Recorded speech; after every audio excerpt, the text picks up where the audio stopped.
ამერიკული ინტელი მნიშვნელოვან ცვლილებებს გადის. კომპანიის გენერალურ დირექტორად ლიპ პუტანის დანიშვნის შემდეგ ინტელმა ნახევარგამტარების მწარმოებელი კომპანიის ალტერას გაყიდვა გადაწყვიტა.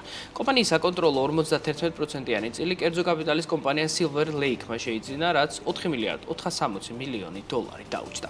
გარიგების შედეგად ალტერა სულ რაღაც 8 მილიარდ 750 მილიონად შეფასდა. გასულ წელს ალტერა მილიარდ 540 მილიონი დოლარის შემოსავალი მიიღო, მაგრამ ამავდროულად 615 მილიონ დოლარიანი ოპერაციო ზარალი დააფიქსირა.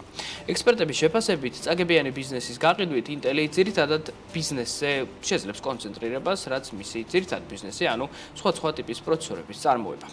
ალტერას გაყიდვის სურვილის შესახებ ინტელის მენეჯმენტისგან ჯერ კიდევ გასული წლის ოქტომბერში გახდა ცნობილი. ამერიკულ კომპანიას, რომელსაც ბოლო დროს საქმე არც თუ ისე კარგად აქვს და შეიძლება ითქვას, რომ ცუდადაც აქვს, ამ გზით პრობლემების მინიმიზაცია სურდა. თავის დროზე ინტელმა ალტერა 2015 წელს 16 მილიარდ 700 მილიონ დოლარად შეიძინა, ანუ ამ გარიგებით ამერიკულმა კომპანიამ ძალიან დიდი კაპიტალი დაკარგა, მაგრამ ამერიკული გიგანტის შემთხვევაში არც ეს უნდა გვიკვირდეს, რადგან ინტელი ერთ-ერთი ის კომპანია, რომელიც ბოლო წლებში ბაზრის საერთო დინამიკის საწინააღმდეგოდ მოძრაობს.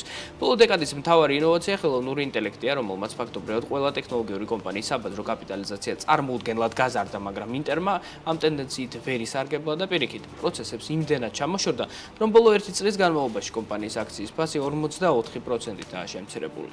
წლის დასაწყისთან დღემდე მართალია ინტელი ძალიან მცირე პლუსში გავიდა, 1%-ზე ნაკლებზე არის საუბარი, მაგრამ თავად აქცია მეტად მერყევი გახდა. ბოლო 6 თვეში ინტელის აქციები ჯერ 18%-ით შემცირდა, მერე 53%-ით გაიზარდა, მერე 28%-ით შემცირდა, შემდეგ კი 32%-ით გაიზარდა.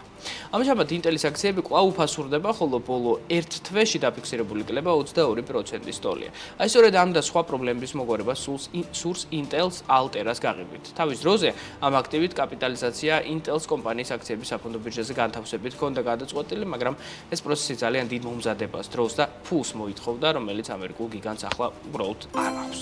შესაბამისად, კომპანიის საკონტროლო წილის გაყიდვა ის გზაა, რომლითაც ინტელმა ფინანსების მოზიდვა უფრო სწრაფად, მარტივად და ნაკლებით დანახარჯით გადაწყვეტა.